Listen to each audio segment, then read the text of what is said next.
Welcome to another exciting episode of Culture Conversations. It has been a minute, as the Yoruba will say, "Ati lo ati de." My name is Chizoba Fable. Thank you for staying with me and this program whilst I was away. But we're going to continue with amazing conversations, expansive conversations like the one we're about to have today with Taiwo Abiri, who is a ufologist. And if you're wondering what a ufologist is, it's someone who's sort of an expert on extraterrestrial matters, spaceships, UFOs, all that stuff. And if you believe that it doesn't happen in Africa, well, think again. Let's go straight to introducing Taiwo. Taiwo saw a UFO in 2006. Taiwo has been an auto technician for 12 years. Taiwo runs the Lagos Ufologist blog on IG. He speaks about UFOs, paranormal activity, physics, humanity, religion, extraterrestrials, and the disclosures effort of UFOs by the US government. He has a book titled The Extraterrestrials and the US. It's available on Amazon, and I have it here with me. We're going to be going through. He runs a non-profit to sensitize the generation about the real truth about humans and our world. And we are going to start our conversation with him. Okay, so Taiwo, welcome so much. Thank you for having me. Welcome so much. Thank you so much for coming. And thank you for having me. Welcome so much. Thank you for so having aliens. Yeah. Before I go into the questions, what has sort of been what's the water like when you talk about aliens in Nigeria or in Africa? Of course, people find it very weird to talk about aliens because they think it's just a movie thing to talk about, like, are aliens real? You know, the fact that you mentioned aliens or extraterrestrials, people are wondering, what are you talking about for real? Are they real for real? They real for real? You know, so that's the first question most people quiz you about. What are you talking about? You know, so I have that burden to shed more light on it through my generation, you know, in Nigeria and Africa, basically. Okay, so what is ET in layman terms? What's ET? What's extraterrestrial or aliens? Basically, extraterrestrials are beings that are not particularly from this planet or from this dimension.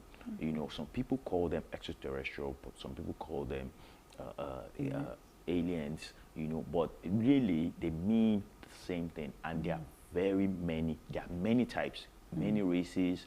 You have insectoids, you have humanoids, you have greys, you have all sorts of beings. You know, think about how wide you have creation. The animals on land, there are fishes and animals also in the water, you know, and every day we are discovering more and more. That's how aliens are. As at the 1950s, 60s, the CIA had catalogued about 58 aliens that humans were actually interacting with on this planet. Races. Different races of extraterrestrials, you know, that have been interacting, and 4 in particular were interacting with humans. Yeah, as at the 1960s. Verified. Confirmed information. Confirmed information. Yeah. Okay, so now, you know, when we hear aliens, we think America, we think West, we don't think Nigeria. Yeah. So when we think Nigeria, when we think about supernatural beings or cosmic beings, we're thinking about the Orishas, you know, Gun, and all. So how hard or how easy has it been for you to get Nigerians on board or Africans on board with the concept of extraterrestrials? Beings that exist outside of human beings? First of all, most Nigerians think of it as all demonic stuff. You know, when you talk about beings that are not human, either they are non-terrestrial, maybe they live in other planets, or they are from other dimensions or densities popping into our own dimension. Nigerians find it weird to understand, you know. They can't even grasp the idea of beings that do not look like them, you know. So we need to expand our consciousness concerning these matters, because in a few years' time, we are going to be learning more and more, and we are going to be forced to understand these things, because more and more you can see that in mainstream media they've started talking about UFOs. There are a lot of sightings going on around the world. Even Christian prophets are saying that there are going to be more occurrences of UFO sightings. They call them UAPs now, unidentified anomalous phenomenon. That's the name that is coined by the U.S. Senate, Congress, you know, because they don't consider it as only things that fly.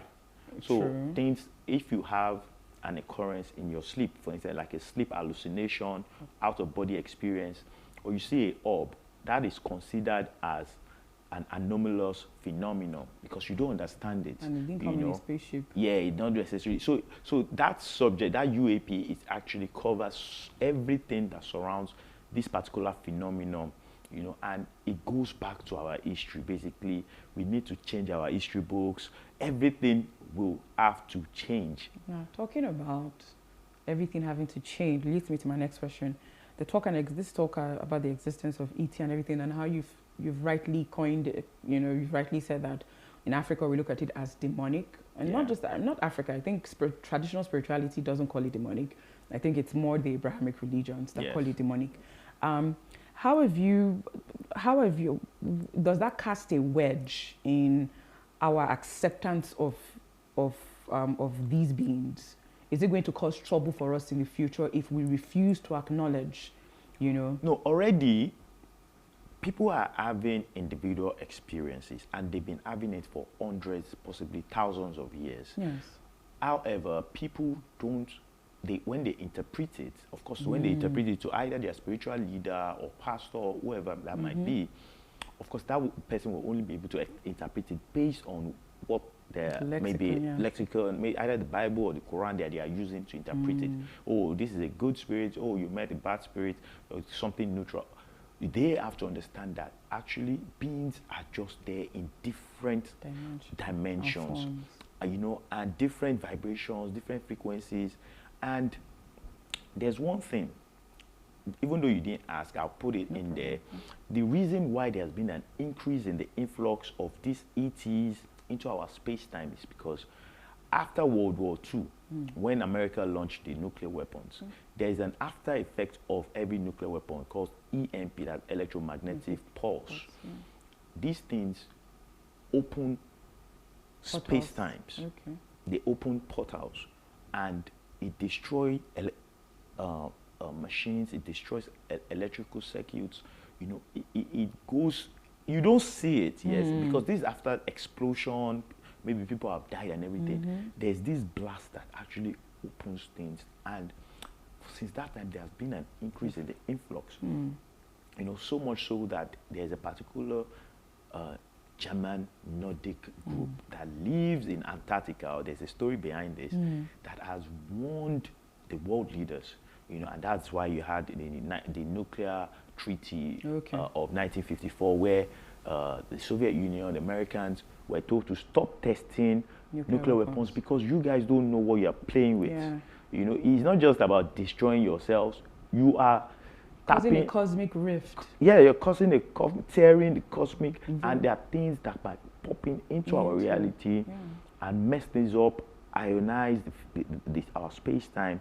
So that has caused an increase in the influence, because some people will say, why is it now? That maybe there's an agenda, they want to make money, they want to raise money. Why is it now? I said, that's why I said, after that launch of nuclear weapons, things started changing.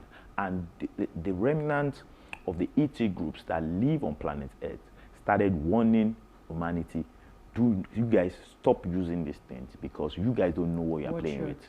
You know, and they said that man has gotten to a point of no return. The knowledge of atomic weapons, the knowledge of atomic energy, we have gotten to a point of no return, and we cannot be considered as babies any longer. So I know that I think my first physical sighting was in 2021. Okay. So I just woken up, and it was nighttime. My sister came into the room. As she opened the door, I just saw what you would this one's in the middle here. Okay, the tall grays. In the middle here, the grays. I just saw it leaving the room. And my the tall one or the short one? Not tall, but just the slender. Not tall, but they have the 3 and you have the 4 feet no, tall it was one. not the 4. It was quite like my height. Like 6 foot. Yeah, Okay. No, I'm not. Well, yeah, quite like my height. You know, Okay. just living. And I was like, hey, but my sister is she gets scared easily, so I didn't want to alarm her. You know, so I was like, okay, and I started doing research, and I found that even soldiers, when they went to Iraq and all, many of them met these beings, and it was covered up. It's just now that they are now 60s, 50 in age, and they're now saying, this is what we saw. Yes. When we said it at first, we were warned not to say what we saw. Yes. You know, so that being said, does it take a special kind of being to see them? Do you need special eyes? Do you need special gifts to be able to see ETs? I don't think so. If they can reveal themselves to you, if they want to pass particular information. So for some people that have seen UFOs, either in the air, manipulating, and Nigerians have seen UFO, believe me. Well, when I started talking about this subject matter, that people have reached out to me to say they saw a UFO, they saw this, they saw that. I'm talking about good Christians. These are stable people. These are not, in fact, people that don't want to show their faces for fear of being stigmatized. Yes. But someone has to bite the bullet, and that's what I'm doing here, because I'm not making money from teaching people UFOs, you know, but we need to sensitize, and we have to have this discussion among people of different faith. Nigeria is a very religious country, but we have to be comfortable about having this discussion, because the Catholic Church, I believe, has started disclosure. Yes. You know, in 2008, they had a forum where they invited all sorts of scientists and leaders of churches to have the discussion of the possibility of extraterrestrial life affecting humanity, and where it places them and their faith. And they said, whether they are all God's children, basically, you know, true. And they are products of creation. Whether they came from planet Earth, God never said it doesn't have other creations. Even the or Bible, it doesn't have Pleiades God refers to Pleiades and Orion in the Old Testament. It's written there, Pleiades and Orion. The Bible, especially in the Old Testament, it talks about beings that came from different places that we erroneously call angels. You know, and sometimes, demons. Demons. And we saw how they interacted, you know, in Genesis 6, 1-4, you know, how angels came down and saw beautiful women, in Africans and Oyibo people, saw them and took them as wives, possibly raped some of them. Yeah, you know. It was mostly rape though, but it was mostly rape. But I wish we had so much time to talk, but some other time we'll come on again. For parents whose kids are seeing this, because I deal with kids a lot, and I know a lot of kids who are seeing these beings, how would you advise? I mean, the go-to for a lot of African parents is deliverance. Yeah. And I know that it does not work. No, it doesn't. Because I conduct deliverances, and I know that it does not work. It doesn't work. So for you, from the scientific or from the, you know, what would you see? How should they handle it? Children and adults, because it's not just children that have these experiences, seeing ETs, other out-of-body experiences, interacting with shadow beings, whether in the room, you know, are gifted people. I don't think it's something to be afraid of. It's like walking down the street and you see bad people. You know, you could also see, but it's your fear, basically, that those things feed on. You know, so you can see good beings that will teach you things, that will download. There are people like David Adair. At the age of 5, he had an encounter while he slept. David Icke? No, not David Icke. David Adair. Adair. This guy worked with the U.S. Navy for about 10, 11 years. He's a savant. He's a very brilliant person. You know, his interaction, he was impacted at the age of 5. But guess what? By a praying mantis giant. Okay, I've heard of those kinds. Brought him up and placed his hand on his forehead.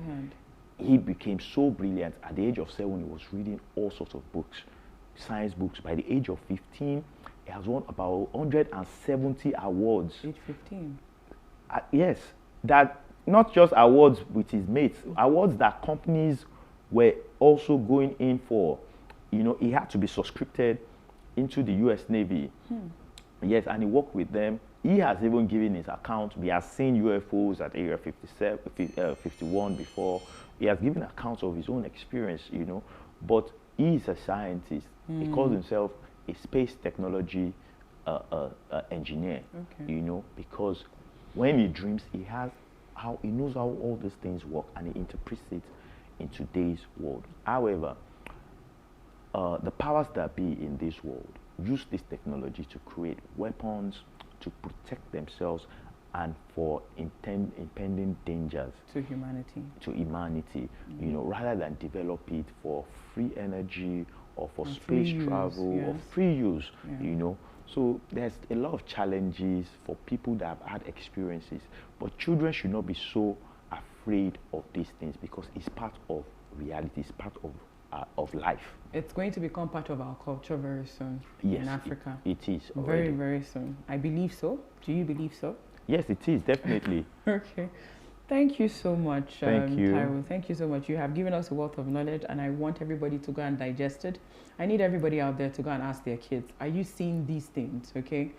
Because it can be such a jarring experience for kids where they cannot talk about what they are seeing, you know, and it would be nice if they can share with their family members, oh, I'm seeing this, or I'm seeing this, and you can guide them on whether or not this one is the bad one, this one is the good one. And whatever it is they're imparted with or gifts they're given, you can help the kids develop it so that they can become savants like David Day or Ade. Yeah. Okay, so it was an amazing conversation we had just now with Taiwo. We'll join John and Helen very soon. Stay tuned.